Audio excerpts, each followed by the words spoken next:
자, 강의 계속 시작하겠습니다. 자, 핵심 판례 23번이고 공유 관련돼서 이제 전원합의체 판결이 나왔어요. 자, 읽어보겠습니다. 공유물의 소수지분권자가 다른 공유자와 협의 없이 공유물 전부 또는 일부를 독점적으로 점유 사용하고 있는 경우 다른 소수지분권자가 보존 행위를 근거로 해서 과연 공유물의 인도를 청구할 수 있겠는가? 이건 안 된다라는 겁니다. 민법 213조는 이제 소수지분권자와 소수지분권자 사이의 다툼에서는 안 되고요. 그럼 이제 어떻게 싸우셔야 되느냐? 자신 지분권에 기초하여 방해 상태를 제거하는 214조가 된다라는 거죠. 자, 이렇게만 기억하시면 되겠습니다. 자, 소수지분권자와 소수지분권자 간에 얘는 이제 안 된다. 어떻게 해결하시라? 민법 214조로 해결하는 게 맞다라는 겁니다. 그렇죠. 왜냐하면 무해한 반복이 계속 이뤄지고 있단 말이죠. 그러면 가장 실효성 있는 방법은 방해를 제거하는 거지 네가 다시 돌려받아서 또 213조 소송을 당하느니 이게 낫다라는 겁니다. 천천히 읽어볼까요? 결론만 일단 우리 알고 갑시다. 가번. 공유물의 소수지분권자인 피고가 다른 공유자와 협의하지 않고 공유물의 전부 또는 일부를 독점적으로 점유하고 있는 경우 소수지분권자인 원고가 끊고 소수지분권자인 피고를 상대로 공유물의 인도를 청구할 수는 없다. 1차 객관식용으로는 이렇게 알아두시고요. 넘어가셔서 2차를 위해서는 이제 근거를 쓸 수 있어야 되겠죠. 밑줄 처리된 부분만 볼까요? 애초에 보존행위를 공유자 중 1인이 단독으로 할 수 있도록 한 것은 보존행위가 어떻다? 다른 공유자에게도 이익이 되기 때문이다. 근데 요건 이제 보존행위로 볼 수 없는 거고, 그리고 양갈로 2번에 피고가 적법하게 보유하는 지분 비율에 따른 사용수익권까지 근거 없이 박탈하는 부당한 결과. 그리고 양갈로 3번 일부 소수지분권자가 다른 공유자를 배제하고 공유물을 독점 점유하는 인도전의 위법 상태와 다르지 않다라는 겁니다. 그렇죠? 그러니까 충분히 양갈로 4번 방해배제 청구권으로 시정할 수 있기 때문에 최종 결론 양갈로 나번입니다. 민법 214조로 가시라는 거죠. 즉 양갈로 나번 보시면 밑줄 처리된 부분, 다른 공유자의 사용수익권을 침해하지 않는 방법으로, 즉 비독점적인 형태로 공유물 전부를 다른 공유자와 함께 점유 사용하는 것은 자신 지분권에 기초한 것으로 적법하기에 두 줄 밑에 밑줄 처리된 부분입니다. 민법 214조에 따른 방해배제 청구권을 행사할 수 있다라는 거죠. 결국은 이제 이렇게 행사해야 되겠죠. 민법 214조와 왜 너만 독점적으로 사용하니 내 지분에 상응하는 부분에 대한 부당이득 반환 청구 동골뱅이. 그래서 이 두 가지는 기억을 해주시면 좋겠습니다. 213조는 X고요. 214조가 동골뱅이에요. 그리고 741조는 당연되고요. 자, 그 다음에 핵심 판례 24번도 전합한 조심하셔야 되는 부분입니다. 자, 공유물 분할의 소송 절차 또는 조정 절차에서 우리가 공유물 분할이라고 할 때 공유자 전원이 참여해야 되잖아요. 그래서 민사소송법에서는 고유필수적 공동소송으로 이제 학습을 하시고 우리 민법에서는 이거 분할 재량이 법원에 있다라는 겁니다. 근데 법원까지 왔다라는 건요, 협의가 안 된 거거든요. 협의를 거치고 협의가 불발됐을 때, 협의가 안 됐을 경우에 드디어 재판으로 오는 거예요. 재판으로. 자, 근데 지금 제목을 다시 한번 보시면 현물 분할의 협의가 성립했다라는 겁니다. 그렇죠? 협의가 성립했어요. 그렇다면 얘는 186조랑 매한가지 아니냐. 그래서 등기를 하셔야 된다는 겁니다. 재판으로 갔을 때야 얘가 187조에 바로 상속, 공용징수, 경매, 판결이라고 할 때 이 판결도 형성 판결이어야 하죠. 여기로 들어오는데 야, 협의잖아. 근데 이 판례가 왜 나왔느냐? 보세요. 뒤에 조정이 성립했다라는 겁니다. 어떤 의미냐면, 자, 판결과 관련돼서요, 판결과 동일한 효력이 있는 것들이 있어요. 그걸 우리는 화해라고 합니다. 재판상 화해라고 하고요.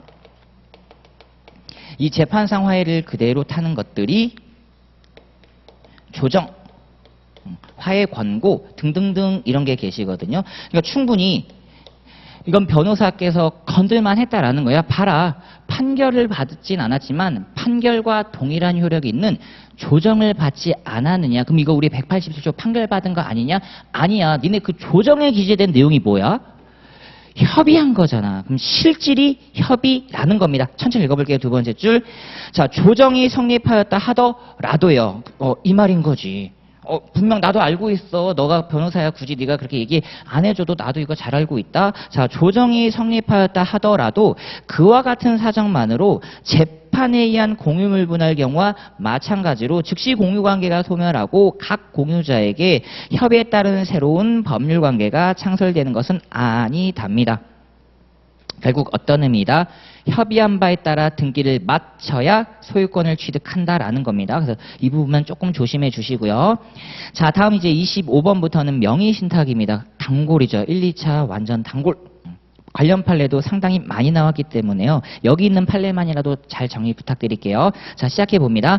부동산 실권리자 명의 등기에 관한 법률 제8조 제2호에 따라 부부간 명의신탁이랑 우리 종중 명의신탁 이렇게 두 가지가 있죠. 종중이 가장 시험에 많이 나오지만 부부도 조금 조심하시라는 의미로 제가 넣어드렸습니다. 일단 유효한 것으로 인정된 후 배우자 일방의 사망만으로 부부관계가 해소되었다. 과연 이 명의신탁 약정이 사망한 배우자와의 다른 상속인 관계에서도 여전히 유효 존속하는가? 그렇답니다. 왜냐? 사망은 명의신탁 종료 사유가 아니죠. 유효한 명의신탁은 어떤 걸로만 종료할 수 있죠? 해지입니다. 해지. 사망과 해지는 다른 거예요. 그렇죠? 이혼과 사망이 다르듯 마찬가지입니다. 자, 밑에 보시면 배우자 명의로 부동산에 관한 물건을 등기한 경우 조세포탈, 강제집행 면탈 또는 법령 제한 회피 목적으로 하지 아니한 경우에만 밑에 적용하지 아니한다니까 이때는 유효. 그렇다면 대내관계 신탁자, 대외관계 수탁자로 소유권의 상대성을 긍정합니다. 우리 민법에서 소유권은 절대성을 띈단 말이에요. 그래서 교수님들이 가끔 가다가 좀 싫다라고 하는 것. 왜 소유권의 상대성을 긍정하고 있니? 얘는 암기를 하시는 게 맞다고 봅니다. 좋아라 하시는 거죠. 자, 1번. 재단법인. 출연재산. 누구 거니? 대내적으로는 누구 거예요? 법인 거예요. 근데 대외적으로는 부동산 소유권 등기하셔야 됩니다. 그리고 두 번째가 바로 요 분이시네요. 유효한 명의신탁.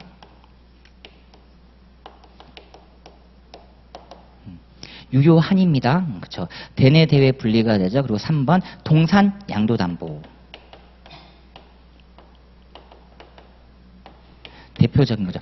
얘가 신탁적 소유권 이전서를 채택했다. 그러니까 이게 대놓고 민법에 다른 법의 규정이 있다면 상관없습니다. 우리 수험생분들 이제 민사집행법도 학습을 하실 건데 대표적인 게 가처분인 거죠. 가처분.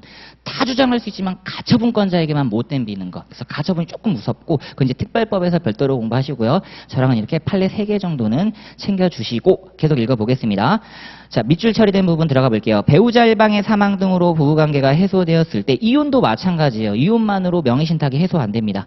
사망으로 명의신탁이 해소 안 돼요. 이를 다시 무효하는 별도의 규정이 존재하지 않기 때문에 밑에 부부간 명의신탁이 일단 유효한 것으로 인정됐다 하더라도 인정되었다면 그 배우자 일방의 사망으로 부부관계가 해소되었다 하더라도 그 명의신탁 약정은 여전히 유효 존속입니다. 그러니까 이혼도 마찬가지예요. 부부가 이혼한다. 즉 우린 법률혼 배우자만이 유효한 명의신탁을 주잖아요. 법률혼 배우자죠. 그러니까 법률혼 배우자 유효, 명의신탁 유효. 그리고 사망 지금 판례 넣어드린 거고 얘도 마찬가지예요. 이혼. 여전히 유지입니다. 그러니까 보세요. 여전히 유지니까 두 가지를 가야 되는 거죠. 우리가 가족법에서 공부하는 가사소송, 이혼소송 가시고. 근데 이혼소송 하면서요. 사실 여기서 야 이것도 같이 하고 싶은데 안 되죠. 이거는 민사소송으로 가셔야지.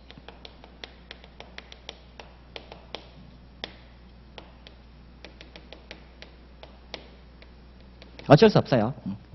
너희들에게 유효하게 해준 만큼 각각의 절차를 거쳐서 해소를 하셨으면 좋겠다. 라고 판례가 얘기를 해주시고 나중에 이것도 가족법에서 공부 간단하게 우리 수험생분들이 하실 거 혹시 기본서 가지고 있으면요. 이 부분 아마 가족법 법원 파트에 있을 거예요. 관할이 여기는 가정법원 관할이니까 두 개 병합 안 됩니다. 법원이 다르죠.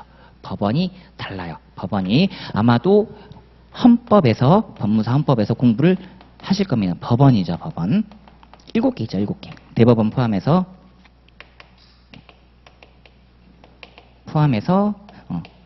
7개 법원을 가지고 있어요. 막 지방법원, 행정법원, 형사, 그 다음에 가정법원, 그치, 딱 있네. 지방법원, 가정법원.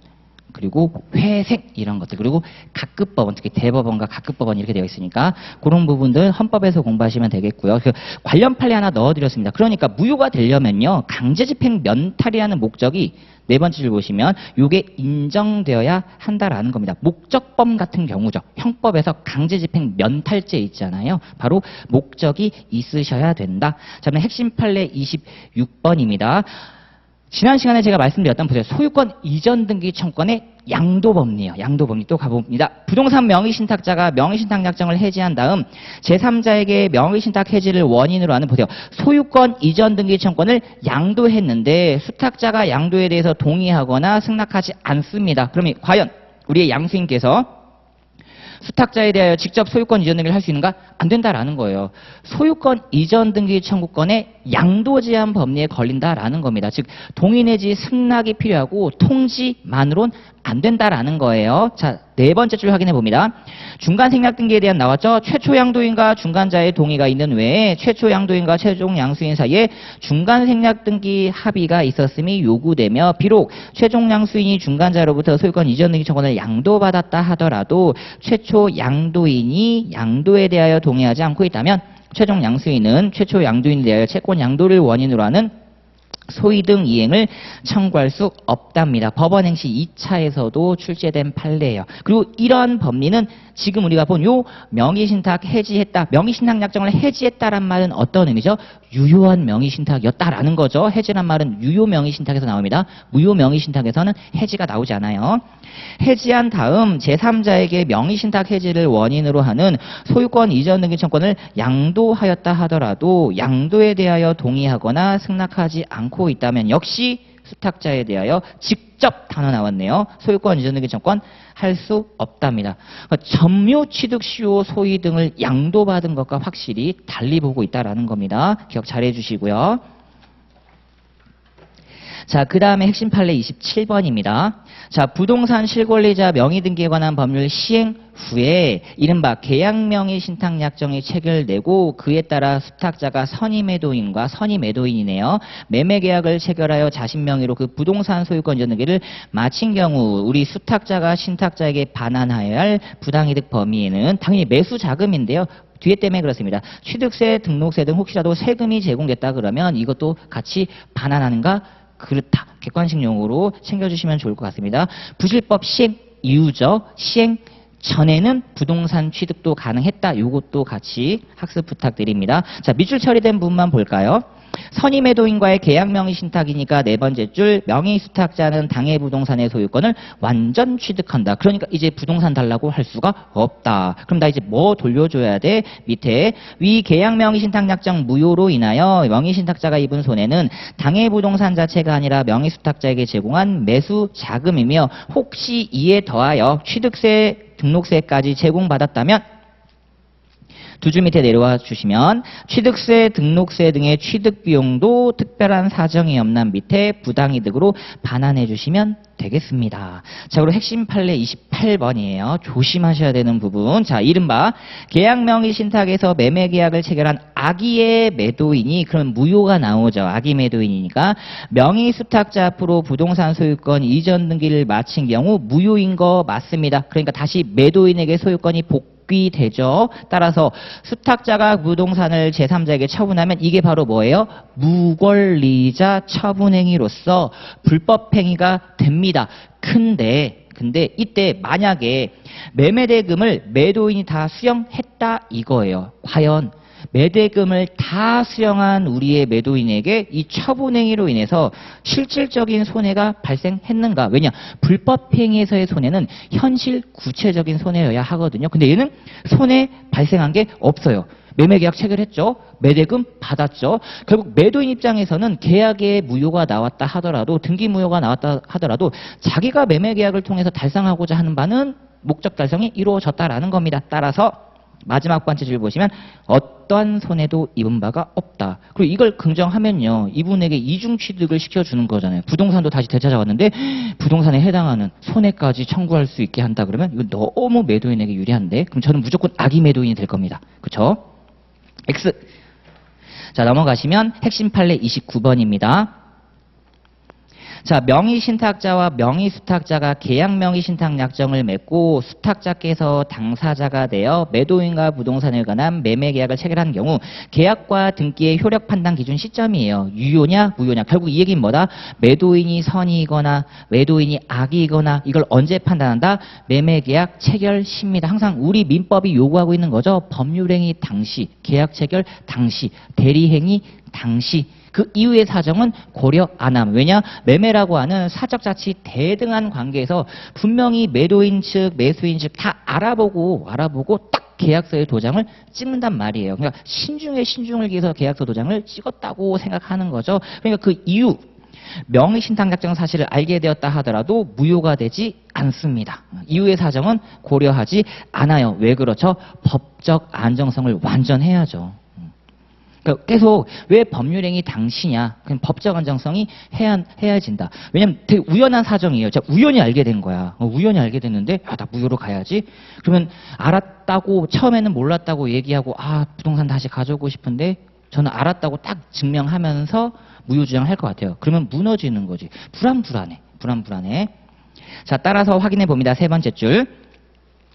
자, 명의신탁자와 명의수탁자가 계약 명의신탁 약정을 맺고 수탁자가 당사자가 되어 매도인과 부동산에 관한 매매계약을 체결하는 경우 그 계약과 등기의 효력은 매매계약 체결 당시 매도인의 인식 기준으로 판단해야 되고 계약 체결 이후에 명의신탁 약정 사실을 알게 되었다 하더라도 위 계약과 등기 효력에는 영향이 없다.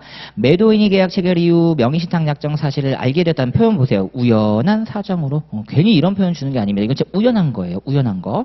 우연한 사정으로 인해서 이와 같이 유효하게 성립한 매매계약이 소급적으로 무효가 된다면 법적 안정성이 해쳐진다. 그 얘기도 또 숨겨서 얘기를 하고 있는 거죠. 그래서 뒤에 봅니다. 만일 매도인이 계약 체결 이후에 신탁 약정 사실을 알게 됐다는 사정을 들어 매매계약 효력을 다툴 수 있도록 한다면 매도인의 선택에 따라서 매매계약 효력이 좌우되는 부당한 결과. 불합리죠. 불합리입니다.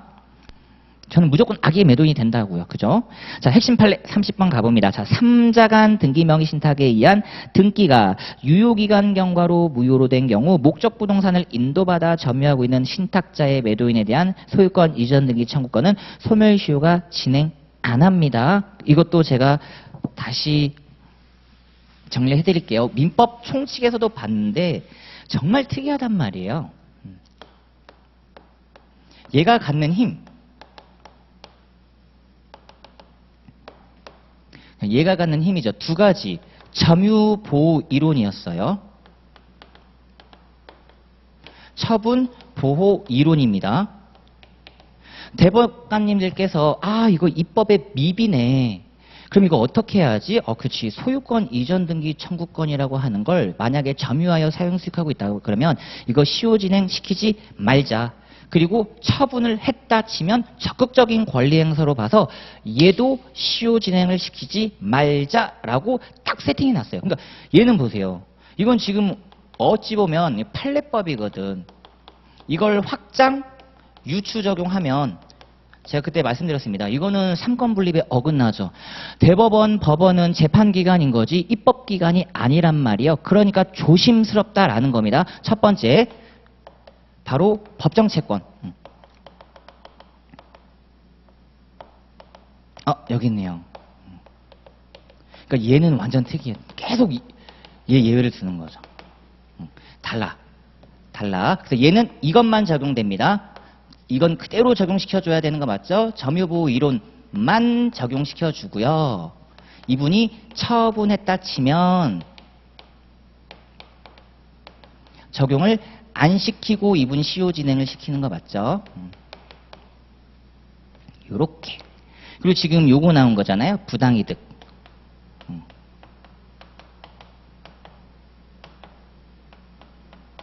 얘는 당연히 이런 말이 나오면 안 되죠.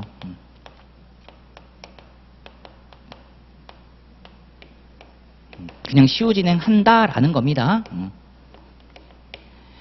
그래서 우리 법이 요구하는 게 뭐냐면요. 이런 계약 관계가 있는가, 계약 관계가 없는가.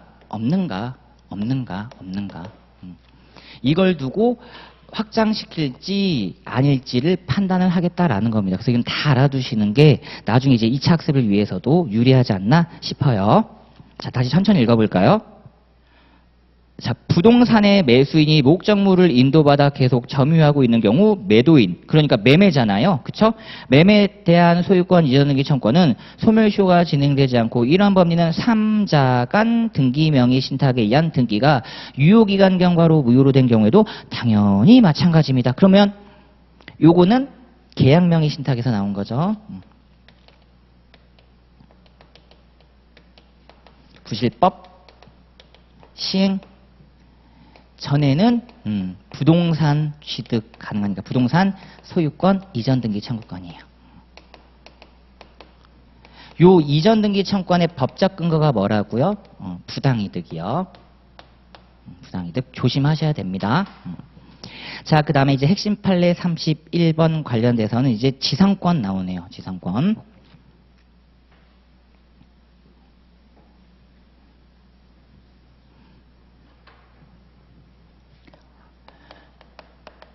지상권도 마찬가지로 아까 설명드렸지만 우리 186조 말고요. 이 중에서도 지금 보려고 하는 건 관법지가 있고요. 이제 분묘기지권이 있는데 여기서 이제 판례 전압판이 조금 많이 쌓였고 그래도 역시 중요한 건 관법지입니다. 워낙에 지금 판례도 많이 쌓여있고 그 2차에서 또 많이 단골이죠. 그래서 관법지 중심으로 학습을 좀 많이 해주시고 분묘기지권은 그냥 기본서에 있는 내용들 위주로 확인을 부탁드릴게요. 자, 핵심 판례 31번 가보겠습니다. 1번 동일인 소유에 속하고 있던 토지와 그 지상 건물이 자 강제경매예요. 그렇죠. 관법지는 강제경매입니다. 담보권 실행경매, 임의경매가 366 법지고요. 자, 강제경매 등으로 소유자가 다르게 된 경우 건물 소유를 위한 관습상 법정지상권이 성립하기 위하여 토지와 그 지상 건물이 처음부터 원시적으로 동일인 소유에 속하였을 것을 요구된가 X라는 겁니다. 그쵸? 처음부터 원시적일 필요는 없어요. 그쵸? 언제까지? 압류 당시까지 동일 소유이기만 하면 됩니다. 그걸 우리는 뒤로 넘어가서 이제 확인 한번 해볼게요. 야, 언제까지 동일 소유여야 해? 자, 이제 2번 읽어봅니다. 엄청 유명한 판례죠. 자, 읽어보겠습니다. 강제경매의 목적이 된 토지 또는 그 지상 건물의 소유권이 강제경매로 인하여 그 절차상의 매수인에게 이전된 경우 건물 소유를 위한 관습상 법정지상권이 성립하는가에 문제에 있어서는 그 매수인이 소유권을 취득하여 매각대금 완납시가 아니라 이게 종전 판례였죠. 완납시까지 동일하면 된다라고 종전 판례가 얘기했는데 아니다. 압류의 효력이 발생하는 때다. 왜냐하면 압류의 효력이 발생하는 때인 뒤에 강제경매 개시 결정 기입 등기가 이루어지면 어떤 게 생긴다? 처분 금지효가 발동된다라는 겁니다. 따라서 밑에 이걸 기준으로 판단해야 되고 만약 강제경매 개시 결정 이전에 가압류가 있다면 두 줄 밑에 내려와 보시면 애초 가압류 효력 발생하는 때를 기준으로 토지와 그 지상 건물 동일인에게 속하는지 판단하고 나아가 관련 판례 하나 더 넣어드렸습니다.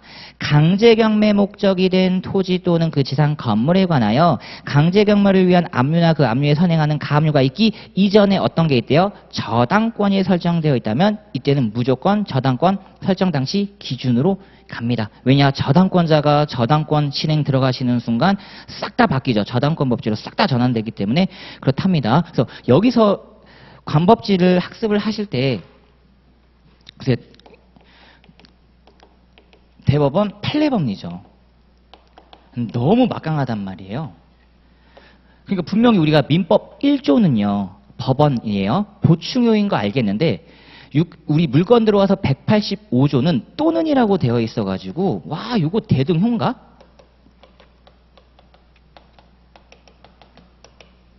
저 이외에 창설할 수 없다는데 또는으로 돼 있단 말이죠. 또는 거의 대등적 느낌이에요. 그리고 관법지만 봐도 그래요. 엄청 막강하죠. 이거 토지 소유권의 극악 제약이라는 겁니다.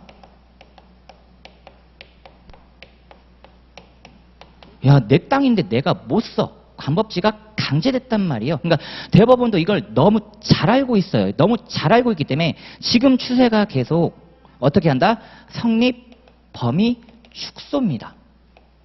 이걸 잘 기억해 주셔야 되는 거예요. 성립 범위를 축소시키는 경향이 있다라는 겁니다. 어떻게든 축소시키고 요건에서 계속해서 밀려내려고 하죠. 제일 좋은 게 입법으로 해결해 줬으면 좋겠는데 쉽지 않죠. 왜냐하면 토지와 건물의 소유자가 달라지는 경우가 너무 많단 말이에요. 그걸 일일이 다 입법으로 해결하기는 너무 힘들다. 결국 이거 입법으로 해결해도요. 또 판례 해석론으로 맡기니까 입법자들이 야 이거 안 하지.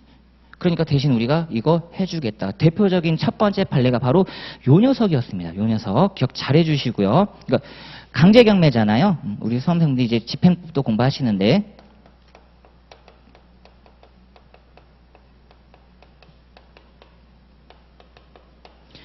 들어갈 때 원래는 여기까지가 동일 소유였어요. 보세요. 근데 줄여버렸죠. 이 구간 날렸죠. 이 구간 날려버리잖아요. 보세요. 성범위 축소. 근데 압류 전에 혹시라도 가압류가 있다 그러면 이 구간 또 날려버렸죠. 또 날렸죠. 그리고 가압류 전에 어때요? 저당권이 있다 그러면 이 구간도 또 날려버립니다. 계속 축소되는 경향이 있어요. 기억 잘 해주시고 자 32번 가봅니다. 채권자 취소권 관련돼서 자 1번 바로 본문 갈게요. 자 동일 소유에 속하고 있던 토지와 지상 건물이 매매 등으로 인하여 소유자가 다르게 된 경우 건물을 철거한다는 특약이 없는 건물 소유자는 건물 소유를 위한 관습상 법정 이상권을 취득한다. 그런데 민법 제406조의 채권자 취소권의 행사로 사행위 취소와 일탈재산 원상회복은 채권자와 수익자 또는 전득자에 대한 관계에서 효과만 발생할 뿐 바로 상대효죠. 채무자가 직접 권리를 취득하는 것이 아니므로 가장 중요한 말입니다. 채무자가 직접 권리를 취득하는 것이 아니기에 토지와 지상 건물이 함께 양도되었다가 채권자 취소권 행사에 따라 그중 건물에 관하여만 양도가 취소되고 수익자와 전득자 명의 소유권 전등기가 말소되었다 하더라도 이건 요건 뭐다? 동일 소유에 속하고 있던 토지와 지상 건물이 매매 등으로 소유자가 다르게 된 경우에 해당한다고 할 수 없다. 그러니까 채무자가 관법지를 취득하는 게 아니다. 이 얘기를 지금 하고 있는 거죠. 그러면 누가 취득하는데 2번. 바로 또 본문 가보겠습니다. 저당권 설정 당시 동일 소유에 속하고 있던 토지와 지상 건물이 경매로 인하여 소유자가 다르게 된 경우에 건물 소유자는 건물 소유를 위한 민법 366조 법정이상권을 취득하고 건물 소유를 위하여 법정이상권을 취득한 사람으로부터 경매에 의하여 건물 소유권을 이전받았으니까 뒤에 넘겨보시면 경매되는 경우 등 특별한 사정이 없는 한 건물의 매수 취득과 함께 끊고 소유권이라는 주된 권리죠. 그러니까 종된 권리인 지상권도 당연 취득입니다. 187조죠. 경매. 그리고 이런 법리는 사행위 수익자 또는 전득자가 건물 소유자로서 법정 지상권을 취득한 후 채무자와 수익자 사이에 행하여진 건물 양도에 대한 채권자 취소권 행사에 따라 수익자 전득자 명의의 소유권 전등기가 말소된 다음 경매 절차에서 건물이 매각되는 경우라도 마찬가지라는 겁니다. 조금 어려운 판례긴 한데요. 생각해보면 별거 아니라는 겁니다. 우리 갑이 가지고 있었던 토지, 건물 다 넘기죠. 을에게 넘겼다고 해볼까요? 토지, 건물. 근데 사실 요것도 이제 판례를 알고 있으면 좋은데요. 채권자가 사실은 어찌 보면 우리는 토지랑 건물은 분명 별개의 부동산이라고 해요. 그렇기 때문에 법률상 운명을 같이 해서 얘 이거 전부 취소했어도 상관없었어요. 근데 그거는 강제가 되는 게 아니죠. 그래서 얘가 건물만 취소를 사행위로 해서 원상회복 시킵니다. 그러니까 보세요. 요렇게 등기가 복귀되는 거예요. 자, 그러면 지금 등기부에는 건물 등기부는 이렇게 되어 있다고 해봅시다. 1갑 이을. 그리고 요게 지금 다시 말소되고 이렇게 되어 있는 상태인 거죠.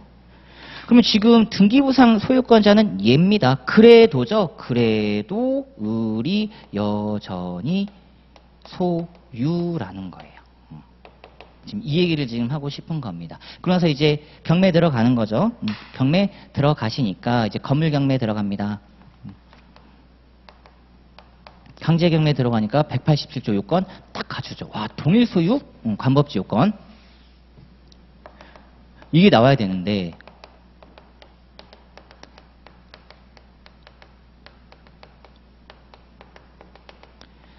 압류 당시 동일 소유가 나와야 되는데 이거 동일 소유래요. 또 실질을 따지죠.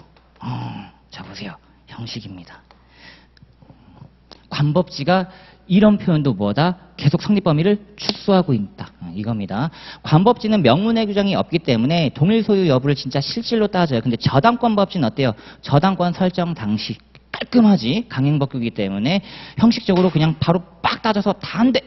이래버리면 되는데 얘는 따집니다. 분명 바뀐 거 같죠? 분명 바뀌었단 말이에요. 지금 토지 등기부는 이렇게 돼 있어요. 외형적으로만 보면 을, 갑 이렇게 되어 있는 거 맞습니다. 근데 아니라는 거예요. 아니라는 거예요. 왜냐? 따다당 이때 알아야 되는 게 바로 채권자 취소권의 효력, 상대적 효력입니다. 그래서 제가 어떤 문장을 다시 한번 말씀드리냐면 앞장 가보시면요. 1번에 네 번째 줄 이 말이 정말 중요한 거예요. 채무자가 직접 권리를 취득하는 것이 아니다 이런 얘기입니다. 그렇구나. 나중에 채권자 취소권 파트에서 다시 한번 또 학습을 해봅시다. 자, 그 다음에 이제 33번 관련돼서는 이제 전세권이죠. 우리 등기된 전세권 말하는 겁니다. 미등기 전세 말하는 게 아니죠. 7번 전세권. 자, 여기서는 학습해 주실 때 지금 성립과 관련돼서 최신 판례군이 많이 쌓여 있고요. 그리고 우리 앞서 봤던 전세권 저당권.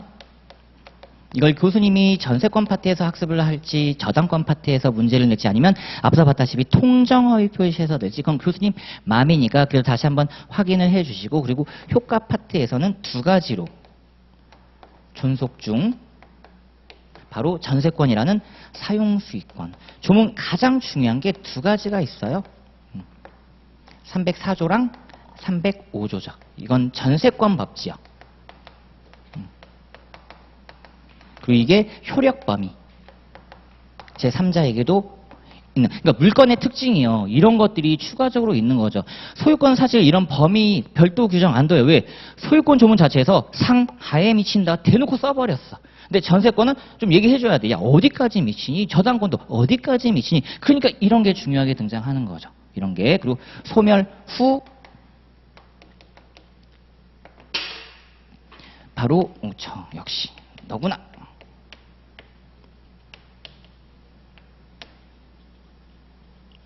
너구나. 그러니까 틀이 딱 있는데 지금 제가 판례를 요걸 가져왔습니다. 요쪽 부분을 가져왔어요. 참 볼까요? 1번. 자, 본문 바로 갑니다. 건물이 그 존립을 위한 토지 사용권을 갖추지 못하여 토지의 소유자가 건물의 소유자에 대하여 당해 건물 철거 및 그 대지 인도를 청구할 수 있는 경우에라도 건물 소유자 아닌 사람이 건물을 점유하고 있다면 토지 소유자는 건물 점유를 제거하지 아니하는 한 위 건물 철거 등을 실행할 수 없다. 따라서 토지 소유권은 위와 같은 점유에 의하여 그 원만한 실현을 방해당하고 있다고 할 것이므로 토지 소유자는 자신 소유권에 기한 방해배제 민법 214조죠. 건물 점유자입니다. 건물 소유자 말고요. 건물 점유자에 대해서 퇴출, 퇴거입니다. 건물 소유자에게는 퇴거 청구 안 돼요. 건물 소유자에게는 철거 인도 청구고 건물 점유자에게 퇴거고요. 그리고 이는 건물 점유자가 건물 소유자로부터 임차인으로서의 임차권 이른바 대항력을 가지고 있다고 해서 달라지지 않는다라는 겁니다. 왜냐? 이분은 건물의 사용수익권자지 토지의 사용수익권이 아니기 때문에. 자, 그 다음에 이제 2번 가봅니다. 바로 요거 관련된 내용이었어요. 자, 2번. 자, 민법 제304조는 전세권을 설정하는 건물 소유자가 건물 존립에 필요한 지상권 또는 임차권과 같은 토지 사용권을 가지고 있는 경우에 관한 것으로서 미치는 범위, 바로 여기까지 들어간답니다. 전세권은 지상권, 임차권에도 효력이 미친다, 이런 얘기고요. 그 경우에 건물 전세권자로 하여금 토지 소유자에 대하여 건물 소유자, 즉 전세권 설정자의 그러한 토지 사용권을 원용할 수 있도록 함으로써 전세권 설정자가 소유자입니다. 건물 소유자. 토지 소유자 기타 토지에 대하여 권리를 가지는 사람에 대한 관계에서 건물 전세권자를 보다 안전한 지위에 놓으려는 취지의 규정이다. 또한 지상권을 가지는 건물 소유자가 그 건물의 전세권을 설정하였으나 그가 2년 이상의 지료를 지급하지 아니하였음을 이유로 지상권 설정자 즉 토지 소유자의 청구로 지상권이 소멸하는 것은 전세권 설정자가 전세권자의 동의 없이는 할 수 없는 위 민법 304조 2항상의 지상권 또는 임차권 소멸하게 하는 행위에 해당하지 않는다. 즉 민법 304조 제2항이 제한하려는 것은 포기, 기간 단축, 약정 등 지상권 등을 소멸하게 하거나 제한하여 건물 전세권자의 지위에 불이익을 미치는 임의적인 행위이다. 즉 이 얘기입니다. 효력이 미치니까요. 효력이 미치니까 전세권자가 쓸 수 있다라는 거죠. 그러니까 원칙은 이 얘기를 하고 있는 겁니다. 이러면 안 되지.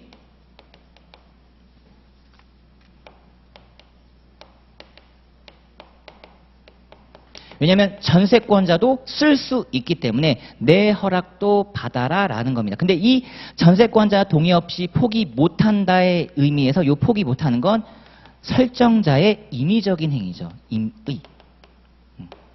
요것만 들어가고 지금 봤더니 굳이 제가 예외라고 썼지만 이거는 지상권 소멸 청구 들어온 거잖아요.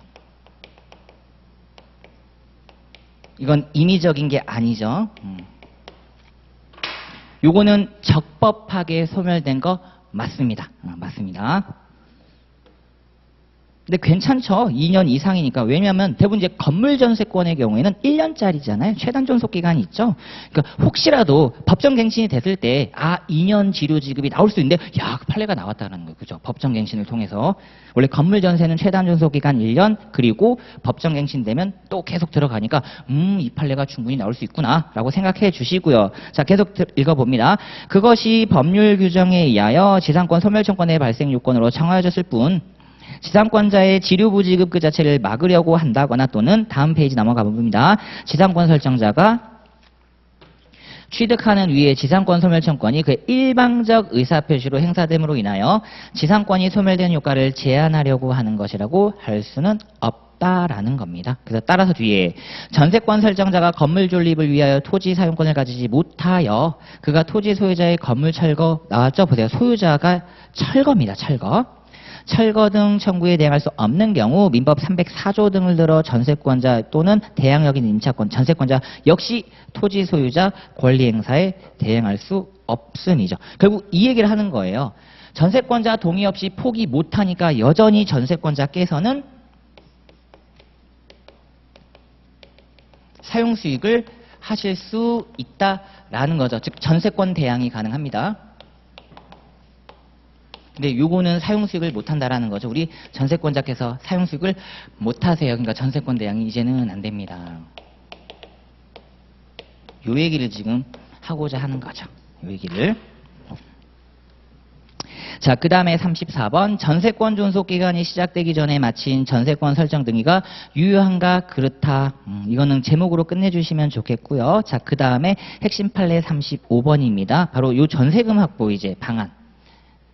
거기에 전세권 저당권까지 함께 넣어드렸어요. 자, 첫 번째 줄 전세권이 기간 만료로 종료된 경우 전세권은 전세권 설정 등기 말소 등기 없이도 당연 소멸합니다. 그렇죠? 용익물권적 권능은 당연 소멸이에요. 다만 뒤에 저당권의 목적물인 전세권이 소멸하면 저당권도 당연히 소멸하는 것이기에 저당권자는 더 이상 부동산의 소유자에게 저당권을 주장할 수 없다.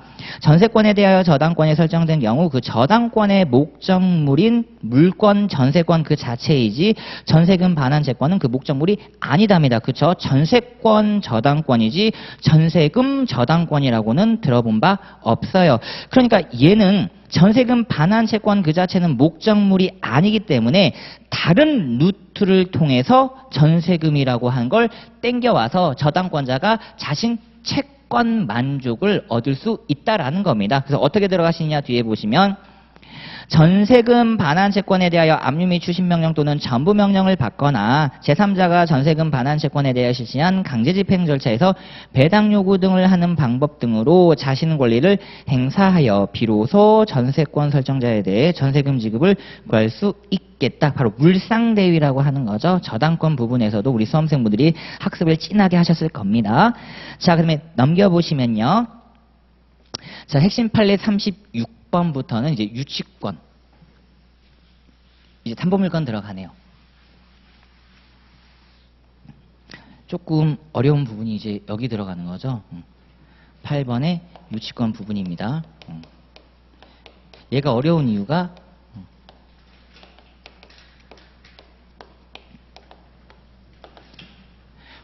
법정 담보 물건이죠. 얘는 등기 이런 게 필요 없기 때문에 가장 중요한 요소 중에 점유는 성립 요건이자 얘는 이런 말이 나와야 돼요. 존속 요건이다. 등기는 이런 말이 안 나온단 말이에요. 등기는 즉 점유 요소가 핵심적으로 중요하고 그 다음에 두 번째 바로 제3자와의 관계.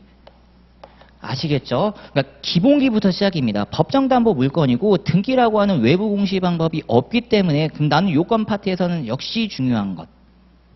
그리고 얘가 알 길이 없단 말이에요. 만약에 특히 얘가 경매 과정에서 소유권을 취득하면 물론 유치권 신고 들어와 주면 땡큐인데 유치권 신고도 안 하고 그냥 가만히 경락받았다가 내 부동산이네 집에 가봤더니 건물 가봤더니 곡괭이 들고 나 들고 막 서 있는 아저씨가 계시단 말이에요. 얼마나 무서워. 그렇죠? 그러니까 이분 관계도가 중요할 수밖에 없다. 그랬을 경우 우리 앞에서 봤다시피 바로 요걸 주는 겁니다. 왜냐? 처분 금지 효적. 그러니까 압류 전에 취득했는가 압류 이후에 취득했는가 처분 금지호니까 대표적인 담보물건 설정 처분 행위란 말이에요. 그러니까 여기는 안 되고 이렇게 된다. 그래서 꾸준히 나오는 이유입니다. 꾸준히 나오는 이유. 자, 한번 들어가 볼게요. 첫 번째 줄, 유치권은 그 목적물에 관하여 생긴 채권이 변제기 있는 경우에 비로소 성립하고 뭐 등기 이런 말도 없네요. 그죠? 한편 채무자 소유의 부동산에 경매 개시 결정 기입 등기가 맞춰져 압류의 효력이 발생한 후에 유치권을 취득한 경우에는 그로서 부동산에 관한 경매 절차 매수인에게 대항할 수 없다. 왜냐? 관련 판례 볼까요? 세 번째 줄, 압류의 처분금지에 저촉되기 때문이다. 가장 중요합니다. 그래서 요거 담보물건의 설정은요, 우리가 그래 알겠어, 처분행위가 알겠는데 아까 봤던 여기에 지금 유치권 들어오는 거고요. 그리고 예저, 법지. 와, 이거 분명 용익물건이거든요. 얘는. 그래서 무조건 남깁니다. 얘는. 판례가 처분행위로 봐버리는 거죠.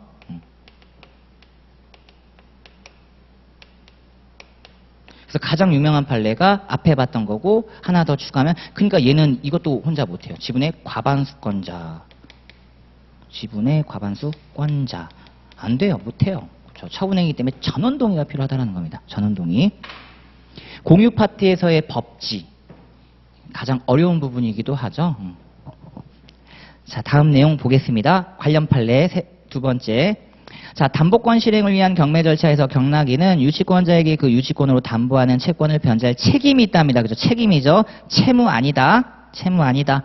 채무 없이 책임을 부담하는 자다. 그래서 위험하다라는 겁니다. 채무 없이 책임. 채무 없는 책임. 즉, 집행은 당한다라는 겁니다. 청구는 안 당하는데 집행은 당하는 거예요. 그래서 이 변제할 책임이 있다의 의미는 부동산상의 부담을 승계한다는 취지로서 나왔죠. 인적 채무까지 인수한다는 취지는 아니기에 밑에 부동산 인도를 거절할 수 있을 뿐이고 피담보 채권 변제를 청구할 수는 없다. 근데 청구 못해도 상관없어요. 그렇죠? 부동산 인도를 거절함으로써 거의 사실상의 우선 변제권이 확보된 거랑 매한가지입니다. 그 변제가 강제되는 거죠. 자, 그다음에 핵심 판례 37번 조심하셔야 돼요. 그러니까 여기서 말하는 압류의 처분금지호는 민사집행법상의 압류 처분금지호를 말하는 거지 밑에 국세징수법상 체납처분 압류는 아니라는 겁니다. 왜냐하면 네 번째 줄에 체납처분 절차와 민사집행 절차는 서로 별개 절차고 공매 절차와 경매 절차가 별도로 진행된다. 체납처분 압류와 관련해서는 공매라고 하는 또 별도 처분 행위가 들어오셔야 되는 거예요. 이건 행정법 영역이고 따라서 부동산에 관하여 체납처분 압류가 되어 있다고 해서 경매 절차에서 이를 그 부동산에 관하여 경매 개시 결정에 따른 압류가 행하여진 경우와 달리 같이 볼 수 없다라는 겁니다. 여기서 말하는 압류는 뭐다? 민지법상 압류여서 처분금지효가 발동된다라는 겁니다. 근데 국세징수법상의 체납처분 압류는 바로 처분금지효가 발동되는 게 아니에요. 아니에요. 그렇게만 알아주시면 되겠습니다. 자, 다음 페이지로 넘어가 보실게요. 자, 38번. 이것도 제목으로 끝낼까요? 소유자의 승낙 없는 유치권자의 임대차에 의하여 유치권 목적물을 임차한 사람의 점유가 소유자에게 대항할 수 있는 적법 권한이냐? X죠. 안 됩니다. 조문 자체가 그렇게 얘기를 하고 있죠. 그러니까 첫 번째 줄 보시면 유치권에서의 점유는 직접 점유, 간접 점유 관계 없지만 우리 유치권자께서는 채무자 또는 소유자의 승낙이 없는 이상 그 목적물을 타해 임대할 수 있는 권한이 없으므로 바로 324조 가장 핵심 조문 유치권자는 오히려 의무가 있죠. 성관주의 의무. 유치권자의 그러한 임대 행위는 소유자의 처분 권한을 침해하는 것으로서 소유자에게 그 임대 효력을 주장할 순 없다. 따라서 유치권자에 대한 채무자의 동의만으로는 324조 제2항에 따른 동의가 있다고 볼 수 없다라는 겁니다. 특이하죠? 채무자와 소유자가 달라진 거죠. 그래서 제가 유치권의 경우에는 계속 개념을 잘 알아주시라라고 했던 겁니다. 채무 없는 책임이잖아요. 예를 들면 갑이 유치권자입니다. 이분이 채무자인 거죠. 부동산을 파신 거죠. 그래서 이렇게 달라지잖아요. 두동. 소유자와 채무자가 다른 경우는 이 경우는 어떡하냐. 이 경우는 얘가 지금 계속 채권 독촉을 하니깐요. 그래 임대해라. 그래서 정한테 임대해. 그래서 차임을 받죠. 그리고 이거 이자 지급 가름해라. 그러면 이거 내가 중단시켜 주겠다. 자, 근데 갑자기 이분이 등장합니다. 저 보세요. 소유권자죠? 나가. 뭐야?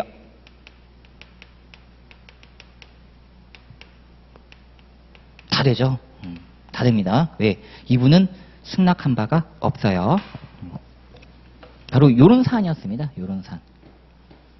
그러니까 갑 입장에서는 요거를 간과했던 거죠. 사실 채무자고 얘가 소유자. 얘는 채무자는 아니잖아요. 채무자 동의를 받았는데 소유자 동의를 안 받았다라는 겁니다. 소유자 얘가 중요하죠. 사실 보세요. 얘는요. 얘한테 물건을 팔았잖아요. 그러니까 얘한테 사용수익권이 없어. 애초에 처분 권한, 임대 사용수익권한이 없는 애한테 임대 권한을 받았다라는 거예요. 그러니까 애초에 모순인 거지. 싹 다 안 되는 거였어. 싹 다 안 되는 거. 등기 명의를 봤더니 병한테 등기가 넘어가 있는 상태예요. 근데 을이 갑자기 와가지고 미안해. 너 이거 임대해라. 그럼 이분이 잘못하신 거지. 야, 넌 소유자도 아니고 사용수익권도 없는데 네가 뭔데 나한테 임대하라 말하냐? 됐어. 난 이분이랑 상대할 거니까 넌 가. 넌 소송당할 준비하고 있어. 라고 해야 되는 게 정상. 근데 그래? 했다가 지금 보세요. 보세요. 아이고 조심. 그래서 이 판례는 좀 의미가 있습니다. 핵심 판례 38번은 알아야지 안 당하는 거죠. 알아야지. 이분 진짜 유치권 없어졌단 말이에요. 돈도 못 받게 생겼어. 담보권이 지금 상실되고 이렇게 됩니다. 자, 39번 볼게요. 자, 유치권의 성립 요건인 유치권자의 점유에는 간접 점유가 포함됩니다. 그리고 이런 간접 점유는 범위를 넓혀주죠. 밑에 보시면 임대차 계약 등이 종료된 이후라도 여전히 점유한 채 이를 반환하지 않고 있다면 점유 매개 관계가 유지된다라는 거예요. 그리고 관련 판례 얘가 잘 나오죠. 유치권의 점유는 직접 점유이든 간접 점유이든 묻지 않지만 채무자의 직접 점유를 매개로 하는 간접 점유, 즉 점유 개정은 안 된다라는 겁니다. 점유 개정은 고양한테 생선 맡긴 격이죠. 그다음에 핵심 판례 40번 이것도 음영 처리된 부분 요지로 끝낼게요. 민법 347조 채권질권의 설정을 위하여 교부하도록 하는 채권증서에는 임대차 계약서는 포함 안 됩니다. 임대차 계약서는 증거서류죠. 증거서류. 채권증서라고 하는 건 그 자체로 채권이 표상돼야 된다. 자, 넘어가시면 다음 41번입니다. 자, 질권자가 제3채무자에게 질권설정계약 해지 사실을 통지하였으나 아직 해지되지 않은 경우 선의 제3자가 질권설정자에게 대행할 수 있는 사유로 질권자에게 대행할 수 있는가? 그렇다. 이 경우에 해지 통지를 믿은 제3채무자의 선의가 추정되는가? 그렇다. 그 통지 효력 발생 시기는 항상 제3채무자 도달, 채무자 기준으로 계속 가주셔야 되는 게 맞죠. 그래서 이것도 제목으로 끝내시되 지금 질권도 계속해서 핫한 영역입니다. 그 중에서도 이쪽에 포커스 많이 맞춰주시면 좋을 것 같아요. 동산질권의 경우에는 이제 전질권 관련해서 조문이 있으니까 그 부분 봐두시고요. 근데 채권질권의 경우에는 막강 조문 두 가지가 지금 버팅기고 있어가지고 352조 질권자의 이익을 해하는 행위 못하신다. 그리고 353조 질권자의 직접 청구권 이 두 가지가 지금 엄청 막강 권한으로 버티고 있었고 거기에 핵심 판례 42번이 나와주신 겁니다. 자, 읽어볼게요. 본문 바로 들어가 봅니다. 금전 채권의 질권자가 353조 제1항 제2항에 의하여 자기 채권 범위 내에서 직접 청구권을 행사하는 경우 질권자는 질권 설정자의 대리인과 같은 지위에서 입질 채권을 추심하여 자기 채권 변제에 충당하고 그 한도에서 질권 설정자에 의한 변제가 있었던 것으로 본다. 특이하죠. 분명 질권자가 제3채무자에게 돈 내나 이랬는데 설정자의 변제가 있는 것으로 봐버리는 거예요. 단축급부 같은 거죠. 즉, 위 범위 내에서 제3채무자의 질권자에 대한 금전 지급으로 인해서 제3채무자의 설정자에 대한 급부가 이루어지고요.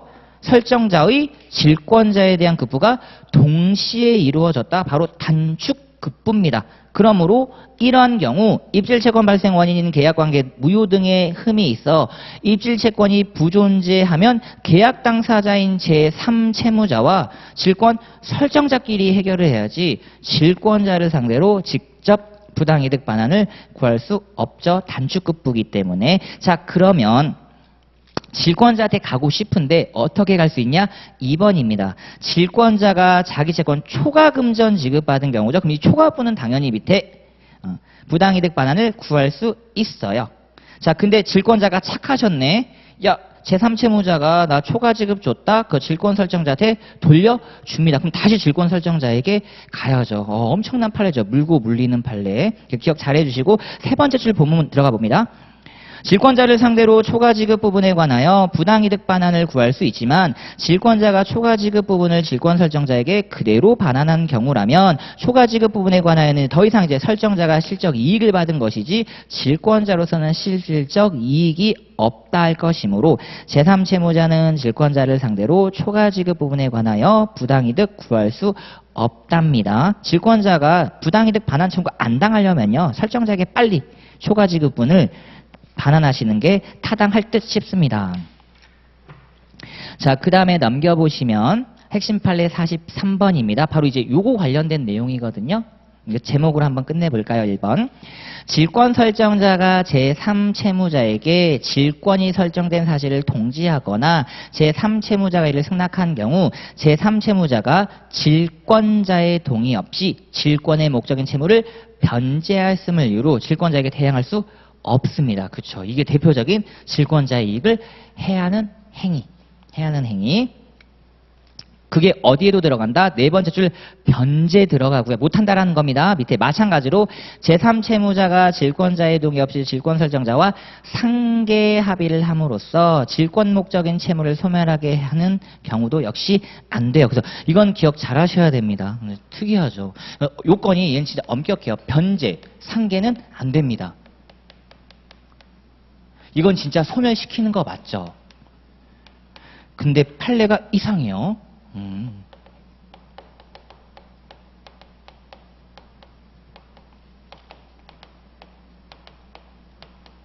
양도는 된다고 하죠. 와, 맞아요. 얘는 소멸시키는 행위는 아니었어요. 그쵸? 얘는 귀속 주체 변경이었죠. 아, 역시 개념에서 다 끝내버렸다. 개념에서 그냥 판례를 끝내버리는 거죠. 그러니까 저는 이런 판례들이 당연하다고 보는 겁니다. 그래서 법학에서의 개념 요소가 중요하고 조문이 중요한 이유인 거죠. 소멸을 본 거예요. 해야 하는 이 변경하지 말라는 거. 이거는 주체 변경이지 채권 채무는 건들지도 않았습니다. 그쵸? 자, 그래서 이제 2번 가보시면 자, 본문 바로 가볼게요. 질권의 목적인 채권에 대하여 질권 설정자의 일반 채권자의 신청으로 압류전부 명령이 내려진 경우에도 그 명령이 송달된 날보다 먼저 질권자가 확정을 짜 있는 문서에 의해서 3, 4 구조 대항 요건을 갖추었다면 전부 채권자는 질권이 설정된 채권을 이전받을 뿐이고 제3채무자는 전부 채권자에게 변제했음을 들어 질권자에게 대항하실 수 없다라는 겁니다. 그러니까 이 얘기는 뭐예요? 질권자는 아무런 손해가 없다라는 겁니다. 보세요. 니들끼리 변제하든 상계하든 이건 소멸하는 행위니까 질권자에게 영향이 없는 거죠. 헤헷 이렇게 얘기를 한다라는 겁니다. 영향이 없으니까 얘는 손해 입은 바가 없어요. 이 판례가 왜 중요하냐면 그러니까 질권자는 고민도 안 하고요. 다시 제3채무자에게 353 청구하면 된다. 라는 겁니다. 그러니까 얘는 무조건 이중변제 위험에 빠져요. 근데 질권자가 변제받은 수령한 자에게 야 네가 받아가면 안 되지. 내가 물권자고 넌 단순 채권자에 불과한데 741조 부반청을 청구하거든요. 의미가 없다라는 거죠. 보세요. 요건 어디? 손해 입은 바가 없어요. 손실이 나와야 되는데 야 질권자야 너 손해 입은 바가 없다잉? 이득본에는 나왔어. 근데 이득에 대한 손실 본 친구가 없어. 요건 여기서 갈렸죠. 그래서 기각이 팍 떨어지는 거죠. 그럼 돈 못 받아. 이거 청구하라고. 네, 알겠습니다. 그러니까 잘 알았으면, 요거 갔었는데요. 그쵸? 괜히 요거 제기하는 바람에 소송 비용만 날렸죠? 자, 그다음 핵심 판례 44번입니다. 여기부터 이제 저당권 부분이라고 보시면 되겠죠? 이제 물건은 단단하네요. 안 중요한 내용들이 없다. 그래서 저당권의 경우에는 두 가지로 10번입니다. 10번 저당권.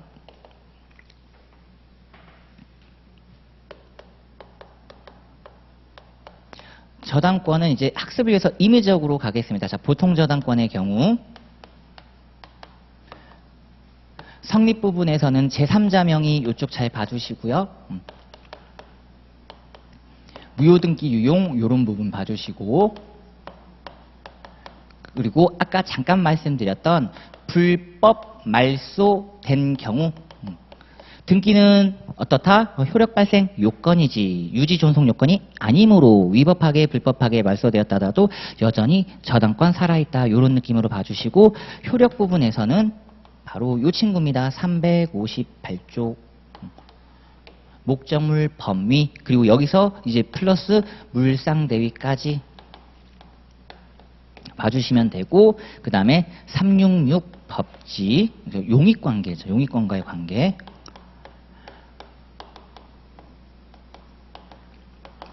365 일괄경매 청구권 366 법지 그리고 하나 더 이제 체크를 하시면 침해구제 요렇게요.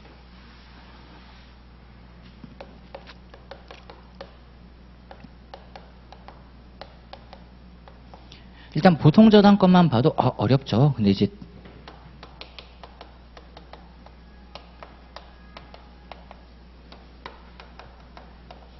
근저당권 그리고 공동저당입니다. 역시 어려워요. 어려운 부분이 지금 저당권 부분입니다. 근데 많게는 두 문제까지도 충분히 출제가 되기 때문에 힘들어도 천천히 중요한 것 위주로 학습을 부탁드릴게요. 자, 일단 가봅니다. 44번. 자, 1번 보시면 저당권으로 담보된 채권의 질권을 설정한 경우 질권자와 질권 설정자가 피담보 채권만을 질권 목적으로 하고 저당권은 질권의 목적으로 하지 않는 것도 가능한지 여부. 이는 담보가 없는 채권의 질권을 설정한 다음 그 채권을 담보하기 위하여 저당권이 설정된 경우에도 마찬가지인가? 그렇다. 즉 민법 361조 중요 조문 나오죠. 바로 일체성, 분리, 양도 안 된다. 저당권은 그 담보한 채권과 분리하여 타인에게 양도하거나 다른 채권 담보를 하지 못한다라고 되어 있습니다. 세 번째 줄, 채권 담보라고 하는 저당권 제도의 목적에 비추어 특별한 사정이 없는 한 피담보 채권 처분에는 저당권 처분도 당연히 포함된다고 볼 것이지만 피담보 채권의 처분이 있으면 언제나 저당권도 함께 처분된다고 할 수는 없다. 따라서 저당권으로 담보된 채권의 질권을 설정한 경우 원칙적으로 저당권이 피담보 채권과 함께 질권 목적이 된다고 보는 것이 합리적이지만 질권자와 질권 설정자가 피담보 채권만을 질권의 목적으로 하고 저당권은 질권 목적으로 하지 않는 것도 가능하고 이는 저당권 부종성에 반하지 않는다라는 겁니다. 다만 그 저당권의 피담보 채권과 관련돼서 질권의 효력이 작동되려면 부기 등기를 하셔야 된다라는 거예요. 그게 2번인 거죠. 이러나 저러나 부기 등기를 하면 너 효과 발동을 시켜줄게. 그러니까 부기 등기도 하지 않은 상태에서 너가 아무리 이런 얘기를 해봤자 의미가 없다라는 겁니다. 그래서 2번 보세요. 담보가 없는 채권의 질권을 설정한 다음 그 채권을 담보하기 위해 저당권이 설정된 경우 이런 경우에도 질권 효력이 저당권에 미치도록 하려면 질권 부기 등기를 해야 된다라는 겁니다. 그러니까 얘는 진짜 억울한 거예요.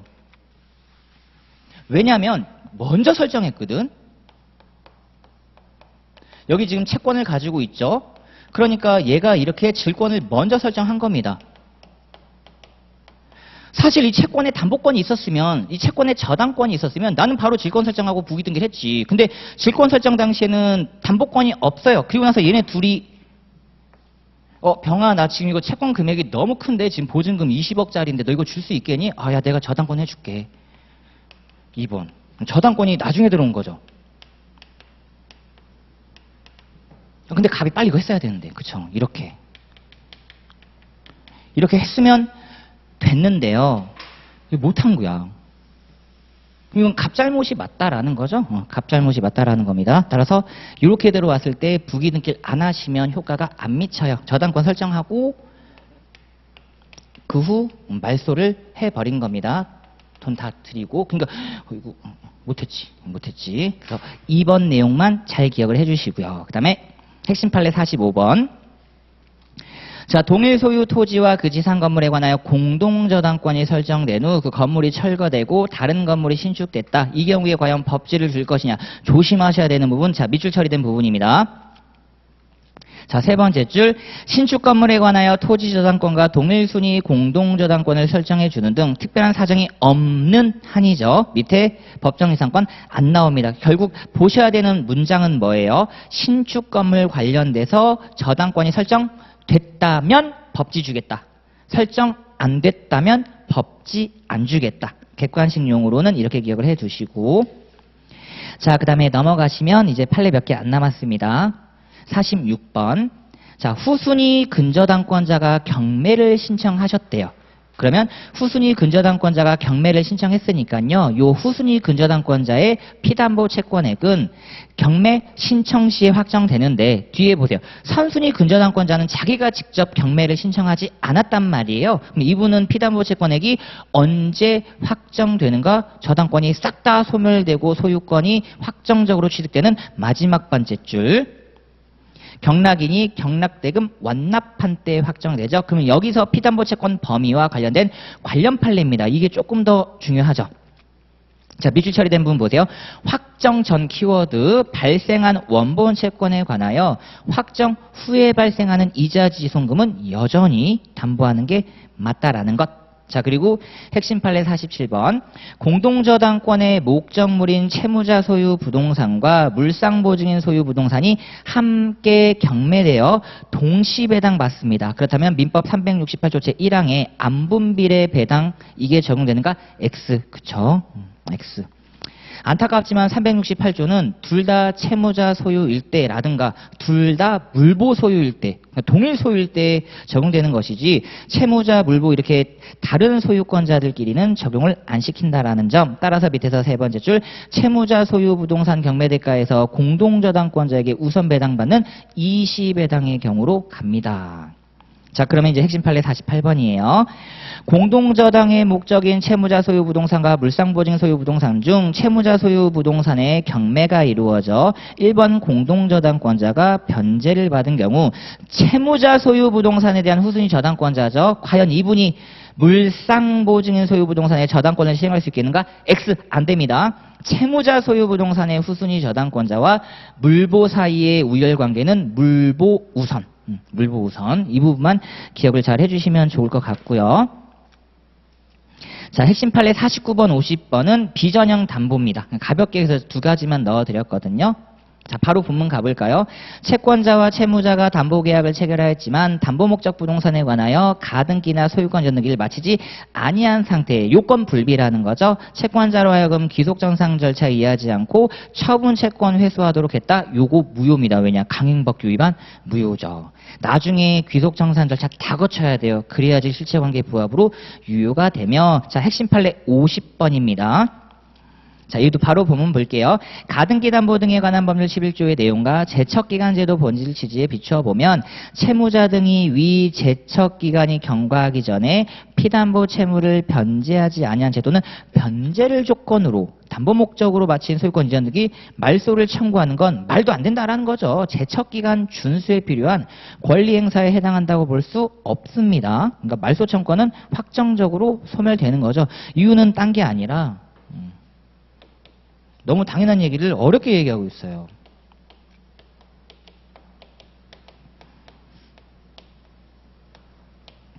그냥 이 말 한마디만 해주시면 되죠. 피담보 채무는 선이행 의무다. 다 갚고 말소해라. 갚지도 않고 조건부로 말소한다? 택도 없는 소리. 안 된다라는 겁니다. 하더라도 선이행 조건으로 말소를 해야 되는 거지. 지금 변제를 전혀 하지 않은 상태에서 말소를 한다라는 건 말이 안 된다라는 겁니다. 결국 권리 행사를 한 바 없기 때문에 제척기간 진행을 막지 못했다라는 거죠. 그래서 여기까지 해서 물권법 영역으로 마무리를 짓고 다음 시간에 이제 채권법 판례 50선을 또 찾아뵙도록 하겠습니다. 자, 오늘 강의 여기서 마치도록 할게요. 고생 많으셨습니다.